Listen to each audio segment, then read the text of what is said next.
Movie की starting में हम एक लड़की को जख्मी हालत में देखते हैं। उसका नाम एडिट है। एडिट मानती है कि भूत प्रेत सच में होते हैं, फिर चाहे वे आत्मा के रूप में हो या इंसानों के रूप में। इसके बाद वो अपनी स्टोरी सुनाने लगती है। वो बताती है कि ये किस्सा साल 1887 का है। तब वो सिर्फ 1.5 साल की थी। एक बीमारी के कारण उसकी माँ की मौत हो गई थी। एक रात जब एडिट सो रही थी तब उसकी माँ की आत्मा उसके पास आती है। माँ की आत्मा काले साए के रूप में दिखाई देती है। माँ की आत्मा उसे कुछ समझाने आती है, लेकिन एडिट डरकर अपना चेहरा छुपा लेती है। इसके बाद कहानी में 14 साल आगे का समय दिखाया जाता है। अब एडिट 24 साल की हो गई है। वो एक बहुत बड़े बिजनेसमैन की बेटी है। एडिट को लिखने का बहुत शौक है। इस समय वो एक कहानी लिख रही है। अपनी किताब को छपवाने के लिए वो एक प्रकाशक से मिलने जाती है। वहीं उसकी मुलाकात अपने बचपन के दोस्त से होती है, जो कि अब डॉक्टर बन चुका है। जब एडिट प्रकाशक से मिलती है तो उसे अपनी किताब दिखाती है, लेकिन प्रकाशक को उसकी किताब बिल्कुल पसंद नहीं आती, क्योंकि उसमें भूत और आत्माओं का वर्णन था। प्रकाशक उसे कहता है कि तुम ऐसी किताब मत लिखो जिसमें भूत प्रेत हो। उसकी जगह अगर तुम लव स्टोरी लिखो तो मैं उसे छापूंगा। वो किताब पब्लिक में ज्यादा पसंद की जाएगी। घर आकर एडिट ये सारी बात अपने पिता को बताती है। उसके डैड उसे कहानी लिखने के लिए पेन और कागज देते हैं। एडिट पेन और कागज तो ले लेती है, लेकिन कहती है कि अब वो हाथ से नहीं लिखेगी, बल्कि टाइपराइटर पर टाइप करेगी। इसके बाद वो अपने डैड के टाइपराइटर में बैठकर टाइपिंग करने लगती है। उसी समय एक लड़का आता है जिसका नाम थॉमस है। वो एडिट से कहता है कि वो उससे मिलने आया है। थॉमस एडिट की तारीफ करता है, जिससे एडिट को खुशी होती है। तभी एडिट के पापा भी वहाँ आ जाते हैं।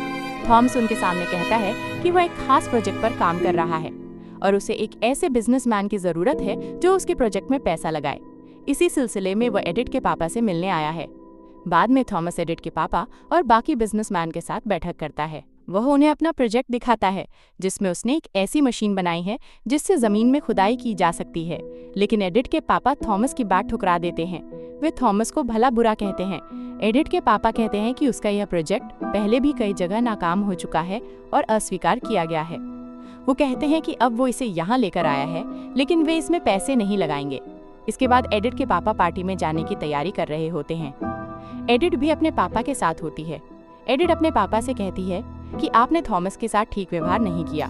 आपने बिना वजह उसे अपमानित कर दिया। मुझे लगता है कि वो काबिल इंसान है और कुछ अच्छा कर सकता है। लेकिन उसके पापा कहते हैं कि उन्हें थॉमस पसंद नहीं है और वे अपने पैसे उसके प्रोजेक्ट में लगाकर बर्बाद नहीं करना चाहते।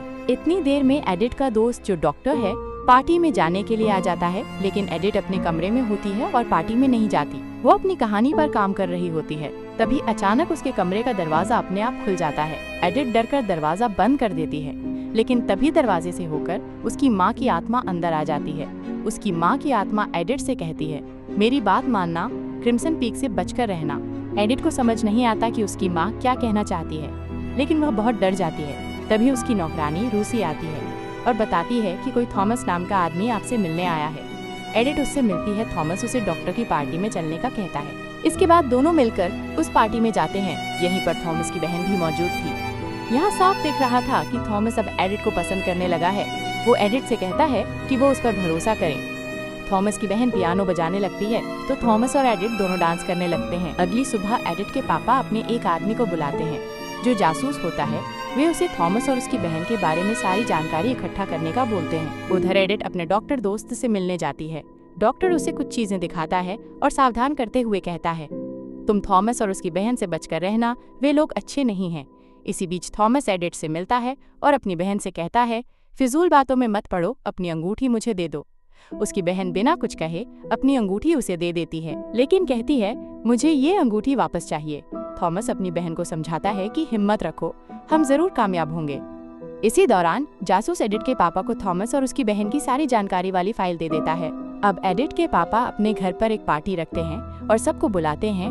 पार्टी में थॉमस जैसे ही एडिट को शादी के लिए प्रपोज करने वाला होता है, तभी एडिट के पापा बीच में आ जाते हैं। वे थॉमस और उसकी बहन से कहते हैं, तुम दोनों जल्दी मेरे रूम में आओ, मुझे जरूरी बात करनी है। जब थॉमस और उसकी बहन उनके कमरे में आते हैं तो एडिट के पापा साफ कह देते हैं, मैं तुम्हारे बारे में सब जान गया हूँ। तुम लोग अच्छे नहीं हो।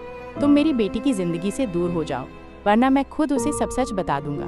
तुम लालची हो, ये मैं समझ गया हूँ। फिर वे थॉमस को एक चेक देते हैं और कहते हैं, ये लो और सुबह की ट्रेन से यहाँ से दफा हो जाओ, लेकिन जाते जाते मेरी बेटी का दिल मत तोड़ना। इसके बाद पार्टी में जब सब खाना शुरू करने वाले होते हैं, थॉमस सबके सामने कहता है कि वो कल वापस जा रहा है। एडिथ को ये सुनकर बहुत बुरा लगता है। वो उठकर वहाँ से चली जाती है। थॉमस उसे रोकते हुए कहता है, तुम्हें प्यार के बारे में कुछ नहीं पता। तुम्हें ये भी अंदाजा नहीं है कि दिल टूटने का दर्द क्या होता है। मैं तुम्हारे साथ रहकर अपना दिल नहीं तोड़वाना चाहता। और हाँ, तुम अपने प्यार मोहब्बत वाले कहानी को छोड़कर वही भूत प्रेत वाली कहानियाँ लिखो। ये सुनकर एडिथ को बहुत गुस्सा आ जाता है। वो गुस्से में आकर थॉमस के चेहरे पर थप्पड़ मार देती है। अगले दिन एडिथ के पापा वॉशरूम में होते हैं, तभी कोई अनजान शख्स पीछे से आता है और उन्हें पकड़ लेता है। वो उनका सिर बार बार बेसिन पर मारता है और आखिरकार उनकी जान ले लेता है। कुछ समय बाद एडिथ को एक चिट्ठी मिलती है जिसमें लिखा होता है, मैंने रात को जो भी कहा वो मैंने अपनी मर्जी से नहीं कहा था। वो सब तुम्हारे पापा ने मुझसे कहलवाया था। मेरी गरीबी की वजह से वे नहीं चाहते थे कि मैं तुम्हारे साथ रहूं, इसलिए उन्होंने मुझसे कहा कि तुम्हारा दिल तोड़ दूं। लेकिन सच तो ये है कि ऐसा करने से मेरा खुद का दिल भी टूट गया। फिर भी मैं हमेशा तुमसे प्यार करता रहूंगा। उसी वक्त थॉमस भी एडिथ के पास आता है और बताता है, मेरी बहन चली गई है लेकिन मैं नहीं गया। मैं तुम्हें छोड़कर कैसे जा सकता हूँ। दोनों एक दूसरे से अपने प्यार का इजहार करते हैं। उधर एक वकील आता है और एडिथ को बताता है, आपके पापा नहीं रहे, एक हादसे में उनकी मौत हो गई है। ये सुनकर एडिथ पूरी तरह टूट जाती है और रोने लगती है। अपने डैड के अंतिम संस्कार के बाद एडिथ और थॉमस शादी कर लेते हैं। शादी के बाद थॉमस एडिथ को अपने घर ले जाता है। वो एक बहुत पुराने महल में रहता था। जब दोनों महल पहुंचते हैं तो थॉमस एडिथ को अपने नौकर से मिलवाता है। नौकर कहता है, जानता हूँ सर, ये आपकी पत्नी है। आप दोनों की शादी को तो काफी वक्त हो गया होगा ना। ये सुनकर एडिथ हैरान रह जाती है, मगर थॉमस बात टाल देता है और उसे अंदर ले आता है। महल अंदर से बहुत ही पुराना और रहस्यमयी था। छत टूटी फूटी थी और ऊपर जाने वाली सीढ़ियां भी जर्जर थी। एडिथ जब ये सब थॉमस को बताती है तो वो उसकी बात को हल्के में लेता है, साथ ही उसे चेतावनी देता है, बात ध्यान से सुनो, कभी भी बेसमेंट में मत जाना। एडिथ उससे अपने मम्मी पापा की कुछ चीजें मांगती हैं, मगर वो देने से मना कर देता है। पार्ट 2 जल्द आएगा दोस्तों।